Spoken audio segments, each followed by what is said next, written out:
Boo.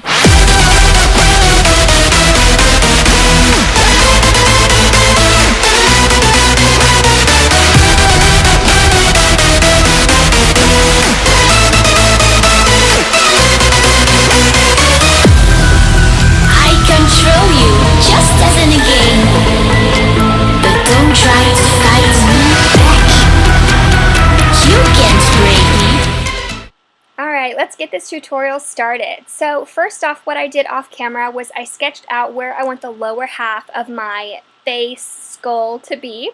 I used a nude colored pencil to do this just so that I could easily erase any mistakes that I made, and I could basically just draw and sketch everything out how I want it to before I go in with any paint.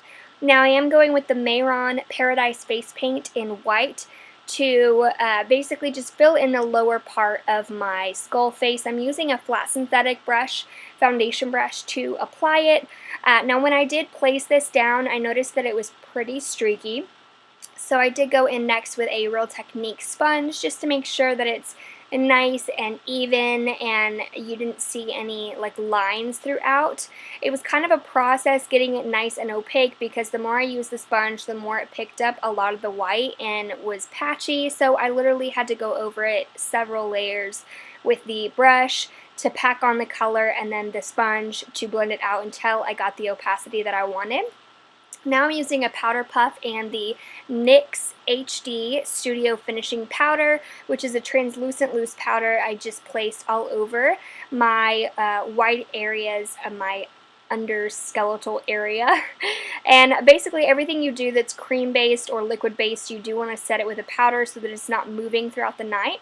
I'm using the Maybelline Eye Studio Gel Liner in Blackest Black and just a regular eyeliner pencil to sketch out my nose. And I went ahead and decided that I wanted to black out my entire nose and kind of make it look like there was a nose missing, like it was just like a cavity. So I did fill in my entire nose and I did set that with a black eyeshadow.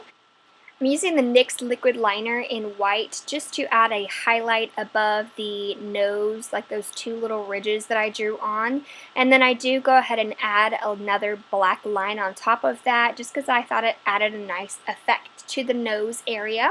I'm taking my Epic Ink Liner from NYX and starting to draw on my cheekbones, and also I'm filling in the middle portion of my lips and drawing a horizontal line out where my teeth will meet eventually.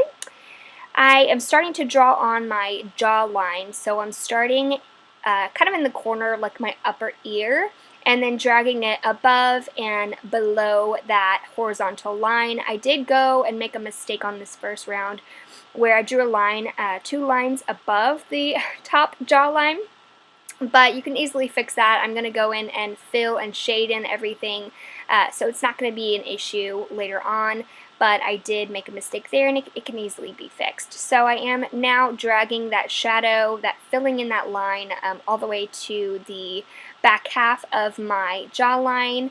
And I basically just want my jaw to kind of look like it's like gaping open, like it looks like an actual skeletal hole where the jaws meet. And I do end up making it a little bit of a deeper hole later on, you'll see. I'm setting everything with a black eyeshadow again and using just a Morphe E17 brush to blend everything out. If you do make a mistake along the way with the liquid liner, you can just go over it with the white paint. And I did add some shading above that jawline as well, just to make it look a little bit more like contoured and sunken in. And I'm using that black eyeshadow to define where I want the teeth to be. The black eyeshadow I'm using, by the way, is from the Morphe Jaclyn Hill palette, but you can use any black eyeshadow you want to use. I'm using that liquid liner again to draw out the teeth. The teeth, how I drew them, they were basically curved and fatter towards the bottom, and then they got skinnier and were open towards the top. Here, if you make any mistakes with the liquid liner, if you draw a line on too squiggly or too long, anything like that, don't worry because you can go over it and fix it with the white eyeshadow that we're going to fill in the teeth with. Actually, not the eyeshadow, the liquid liner. So it's not a big deal if you make any mistakes here. Just kind of sketch it out however you like, however you think the natural teeth would look like.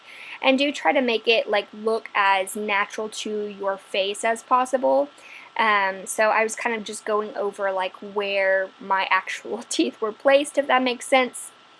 And then in a minute I'm going to go over with a flat defining brush and shade in the areas in between with that black eyeshadow. This is just going to make it look a little bit more 3D and defined, so it's not looking like so 2D, like it just looks like a drawing on your face. I really want this to kind of pop out at you. Using that white liquid liner to fill in each tooth, this is just going to really make it come to life. If you do go over some of the black with the white, you can always just take the black again and define the teeth even more if necessary. And I'm just going in and shading some more. Also, what I didn't get on camera was, you can see the very top of my cheekbone. I did shade in that black line that I created just to make it look kind of sunken in. And then I also didn't get on camera that I am going to draw a little bit of cracks on my chin as well. I did use a very, very light hand with that, so it looked kind of more like a natural crack. And then I am going to shade around my jawline area, and that is pretty much it. I hope you guys enjoyed this tutorial. Let me know what you think down below, and I will see you in the next one. Bye!